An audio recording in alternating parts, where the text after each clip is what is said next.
Well, hello and welcome back to Agent versus Human. This is my attempt and my channel to share my learnings on AI as I learn more about AI and AI tech. So, with no further ado, let's start today's podcast. So, in the last couple of podcasts, I've shared my thoughts over what AI agents are and how do they differ from, automation. And then also just talked about various technologies that exist that focus on or that rather come together to build what we call AI. And as I've researched a lot of this, I've also realized that AI in itself is not one thing. There's no one type of AI, right? There are multiple types of AI and it has been evolving. And I just wanted to touch base on the different types of AIs. And it might sound weird, but there are actually different types of AIs. And when I did some research, and I can share some research papers that I've read that talks about a little bit. There are some articles that I was reading, and I'm going to try to share my learnings on different types of AIs today. So let me start by sharing my screen and sharing the presentation like always, and we can talk through it. So different types of AIs. Now, you know, um, the way I think AIs you can distribute AI is generally the amount of abilities, right? Overall abilities that AI has. And I think people usually um, without prejudice or without like thinking too much around it, really compare it to humans, right? I think that's our benchmark. You like it or not, to what AI can do and how far AI is. So, for example, some examples here, right? Like when we say Netflix recommendations, we don't really think it is AI, right? We want something like a self-driving car, because humans can drive, and it's like one of those tasks that a lot of times we can do when we get good at it. We can do without thinking, and we don't realize how much like neurons need to fire, how many neurons need to fire to be able to drive and make those small and small decisions. And the human brain is like insanely complex, but to be able to mirror that onto machine requires even more complex solutioning. And that's where I think, like, the different types of AI come into picture, is because not all solutions that we build or engineering is building today can solve uh, problems of this nature, which is like a self-driving car. And so just I think my research brought me to three major categories, right? And I'll go just bottom up, and I'll walk you through each one of them. And I have like a research paper in front of me, so I'm also going to kind of refer it and see what exists. So the most bottom one, as you see, is the narrow AI, and the narrow AI basically is very good at doing some particular tasks, right? And you can see, one of the examples here it talks about is recommending products. It is AI ultimately. We don't realize it's AI. We don't actually refer to it as AI. We just call it recommendation. And I think what has happened is in the past decade or so, our our world has changed so much because of technology that we have gotten accustomed to these AI technologies, and we've just normalized ourselves to those, right? Siri for us is not AI. Siri is just a small assistant that can automate certain tasks. But there is some sort of AI tech built into it. It does recognize your language. It can answer you as if it understands your natural language. So there is some AI built into it. So that's the narrow AI, right? And it can do like some tasks, but it doesn't really have the ability for you know to have long term memory, to be able to make critical decisions, to be able to understand things. Right? Then comes the general AI, and this is also called the AGI a lot of times. And if you see most tech companies, this is what the currently the kind of you know, the gold medalists, right? This is what they're chasing. This is, the big thing. And I think just in the tech sector, at least, whoever achieves this is going to be one big winner, because once you get here, then it becomes so much easier for you to kind of replicate more complex tasks, because AGI in itself, by the nature of what AGI is, can actually replicate other, for example, if once you get to AGI, it can write code that can then build other, AI systems that then can do some narrow AI tasks, right? Much more narrow AI, much more complex narrow AI than probably humans are building today. So it's a very interesting place. It possesses human level cognitive abilities, right? And so it can learn, it can understand, it can apply knowledge to diverse domains, much like human brains. And I think what that does is that allows, as I said, it to now solve problems, and with enough computing capability, using something like quantum computing, or maybe there are more things that might come. You can actually get it to solve problems that humans probably will never be able to solve. And I recently read an article where it was talking about how using the latest quantum computers, Google solved uh, some problems that humans would probably never get to in, like, in the lifetimes, and which is interesting. And so, like, when AGI comes across right now, even some even if you use quantum computers, we'll have to basically, like, analyze the solution ourselves and build the solution, and, like, be basically able to, like, program the computer to solve it. AGI, on the other hand, will be able to do it itself, right? Identify problems and solve problems. So that's the tricky part. And then there is a hypothetical AI, which is called a super AI, and it surpasses our intelligence levels. And there is no reason to believe this won't happen. And primarily because we, as humans, we have capabilities, but we are not, like, exponentially increasing the amount of learning that we can do, right? People in the last 100 years or so have been learning the same amount of things. I mean, yeah, like, some people come across every now and then, and they do complex things, but on an average, human intelligence has a bar, right? And we're not crossing it.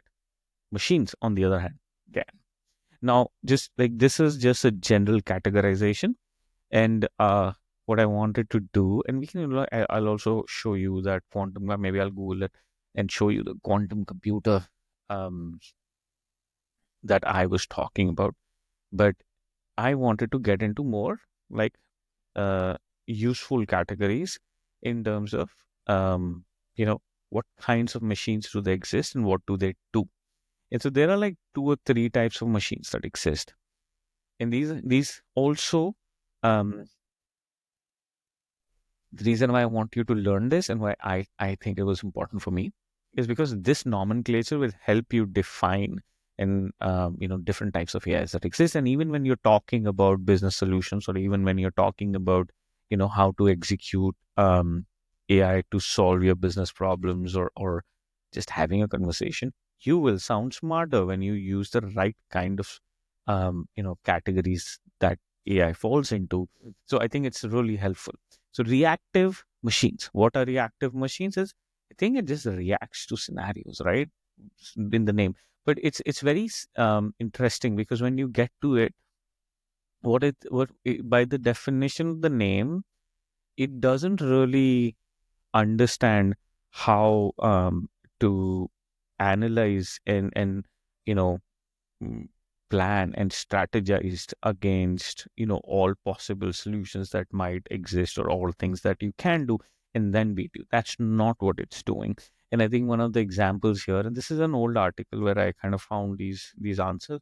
Oh, believe it or not, this is from 2016, that people were still thinking about it in 2016.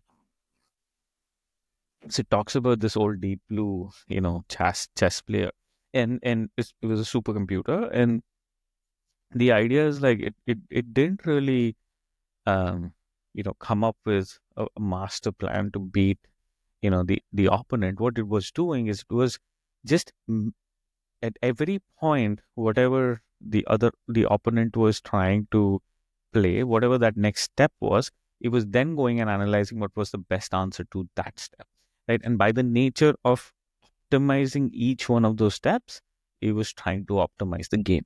But it was never really trying to play the full game. It was just trying to play those small kind of steps. And so it really doesn't understand, you know, anything else except what is programmed to it. It also doesn't have, as it says, no capacity for adaptation or learning. It will only try to solve the problems as they are, as it is programmed to do, and not really try to like say, hey, what are other possible best ways that might, exist, and also learn from its failings. It would, if you beat it on chess, it would not analyze, go back and analyze what were the wrong mistakes it made and not make it again, right? Like, so that kind of adaptability doesn't exist in reactive machines. Limited memory AI. This is very interesting. I did not know this, and I actually got to know this using, during this research of this article. Limited memory AI are like, they are the type 2 class, which the biggest difference you'll see is it has some amount of memory that allows it to momentarily have like almost a snapshot of history. Why is this important? So, if you think about how humans work, humans basically carry a snapshot of their life. Then, what are our learnings? Where do we actually develop our conscious and subconscious and our value systems? And you can go on and on and on. Where does it come from? It's a lifetime of memories, right? The learnings that come through. We carry it with us, and we don't just carry it with us. We actually use it to make new decisions. Machines don't do that. What is happening here in limited memory? And this will give you some example or some sense of how complex this is. That it's merely going back like 2 seconds. It's merely going back like 5 seconds, right? It's going back 5 seconds, and like it needs those 5 seconds to make certain decisions in the future. What I mean by that, in one example that clearly is as mentioned in this article, is self-driving cars. What is happening is here's the scenario. When as a self-driving car, I need to change my lane, I need to take almost a snapshot of like 5 seconds and see where am I, what's near me, what is on the other side of the lane, how do I change the lane, am I switching the lane properly or not? And it doesn't need too much. It just needs like that little bit of memory that it needs. Like, and then it's using that memory to kind of then make those decisions of like what's next. But still, it is still making that what next decision. It's still not in the realm of, oh, should I change the lane or not? And should I, if I were in this lane, I enjoy this lane. Like, it's not thinking about all those things, right? It's just making a simple decision of, I need to take an exit, I need to change the lane, I need to start now, I need to figure out if I can, right? And that's it. And so that's the second type. It can, combines historical data with real-time information. And historical data in this sense is not historical as in historical, right? It's just using like very, as it says, limited memory. Though that said, I think now I'm pretty sure most of these cars have like, learning models, self-learning models that allow it to kind of do more recursive learning of what can happen, and a lot of that data that is coming in is also used to kind of make the models better. But it's still not truly like, like saying I'm going to, make my decisions based on like a lifetime of data. Theory of mind. This was very interesting. I did not know what theory of mind was before this. It's just this exercise, I'm telling you, has been so fruitful as just a person for me, right? Like, I'm learning all these new things, and I'm reading because of you guys, and it's just fun. Like, I like reading them, and then I like to kind of make these small presentations. Nothing fancy. Theory of mind apparently is a psychological, it's a concept out of psychology. And in psychology, theory of mind is the understanding that people, creatures, and objects in the world can have thoughts and emotions that affect their behavior. This is very interesting. Where does this come into being? Machines in this theory of mind category, or you can see them as like step ladders, apparently would be more advanced and not only represent the world but also about other agents and entities, right? So they will have representations of what other entities around them are. For example, you um as a human know when your mom or your dad are upset, is sad, they're angry, and how to behave in that situation. And then you carry on your life, and then you basically behave differently when they're happy, and then you behave differently when you're uh, asking for something from them or formally us having a conversation. So this is where the representation of the rest of the world comes in.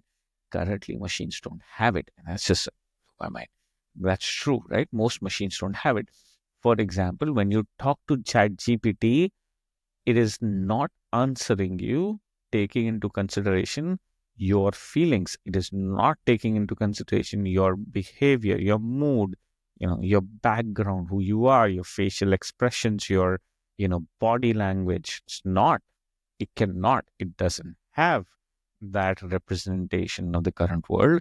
And so the thing that happens is when you have this, that's according to the article, is this is crucial, because this is how humans formed societies, because they allowed us to have social interactions.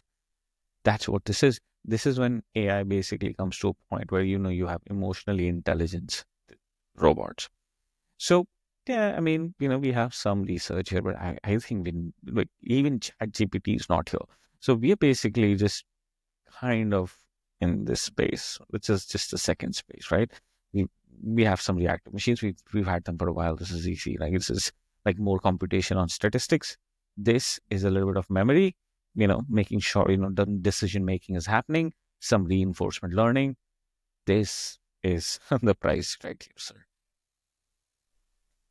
And this is going to be tricky. I don't know what, like, when AGI comes in and when you do this, could kind of robots mingle with each other? I don't know. Would they have moods? I don't know.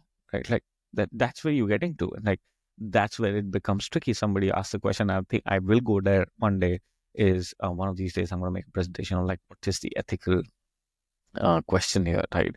When does it become too scary for humans? Because, can they form like a society of their own against humans? I don't know, like, Matrix. But let's not go there. I think let's just stick to theory. Let's just stick to learning today. Self-aware AI. That's the last one. This is what super AI, like, kind of like situation is happening. So it's self-aware. It knows it exists. It knows what to do with itself. It is also starting to make its own decisions. It's also starting to say, no, I'm not going to do X. I'm not going to do Y. And this is hypothetical. It doesn't exist today, but this is where super AI kind of like, or maybe somewhere between, like, where the human AGI is and then super AI is. It the reason why super AI is like, just in my head, because of the computational power that we have, because of the way computation is growing.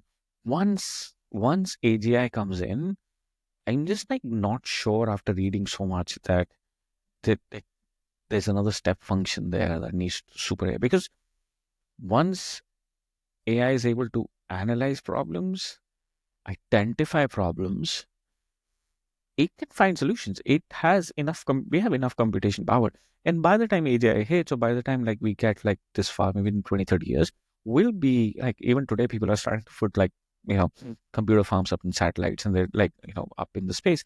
Once we do that, it's an enormous, gigantic place where you could possibly put whatever amount of computation that you can, like and we're trying to start to replicate that.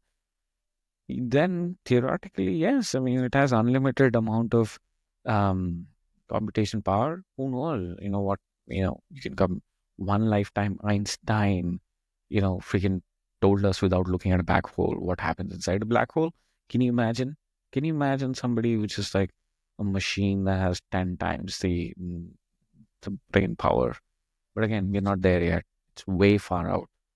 Humans are much more advanced than we, I think, come to believe. Mm. Why these matter finally? So this is the last of the slides. The impact of each one of these will be different on the world, where we are, which one of these exist, what are you going to do with it? It's different. For example, today we have healthcare, personalization, we have algorithmic trading, autonomous vehicles are kind of coming into being, So this is happening today. But then when AGI comes in, what else will happen? And this is important for, if you want to be in this field and you want to learn more, this is important. If you want to use them for your business, this is important. If you want to understand how it will impact different businesses, this is a great opportunity. This is why you should be learning every one of these things. I keep saying this, right? Like, you cannot sit out of this game. You have to learn ethical questions. Somebody's going to solve these questions. Somebody's going to come up with like, oh, this is the policy structure that we have to, build. This is the security structure we have to build. This is how, AI should behave. When we hit AGI, somebody's going to come up with this. These are the transparency and accountability systems that we have to build. Like we did build accounting. Accounting is all nothing but like financial systems, accountability structure, right? So we build SEC around, somebody's going to come up with these ideas. And these are multi-trillion dollar ideas. As if you want to be an entrepreneur, this is what you want to learn. You want to learn it today. You want to understand how these things will impact the world and what the future holds, as I said, right? So this, I think, hopefully gives you a little bit of sense of like what types of AI exist and where we are in the journey. And, and we'll do more deep dives as we kind of go through this cycle of, building more of these podcasts. But I wanted to show you this. This was out of an article that I found, actually a paper, and I'll share the paper right now.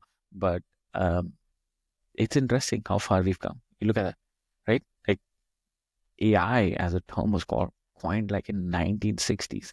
You ask a kid today, they were like, oh yeah, ChatGPT. No, we've been at it for, I don't know, 60 years. It's a long time, right? This is how things happened. And I keep telling you, right? Like there is this place where transformers are. This was a big jump. So someday when I have time, we can go on to that paper too. But if you look at, like I was talking about, like big data, ML, statistics, right?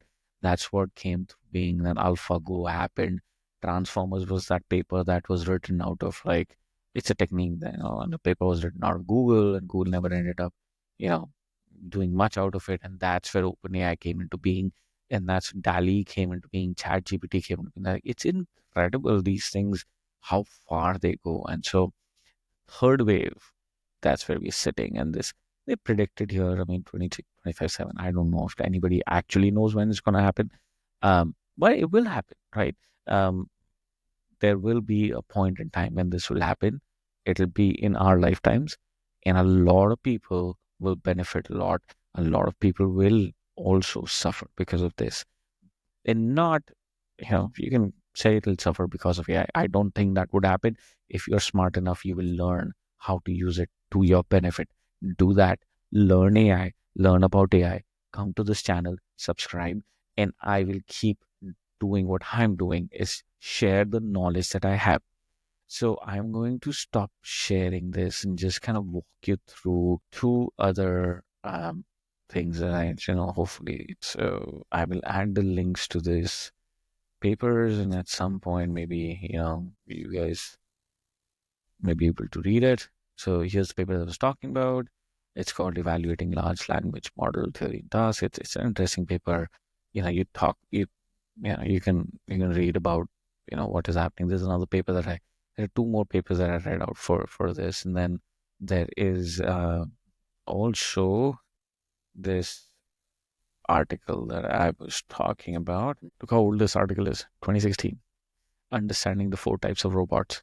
So this is how far we've been, right? It's been so long. We've been at it for so long. People don't believe us when we say that. But I hope today was helpful. I hope, you learned something. I hope you will take all of this knowledge and execute on it, apply it somewhere. And until next time, thank you.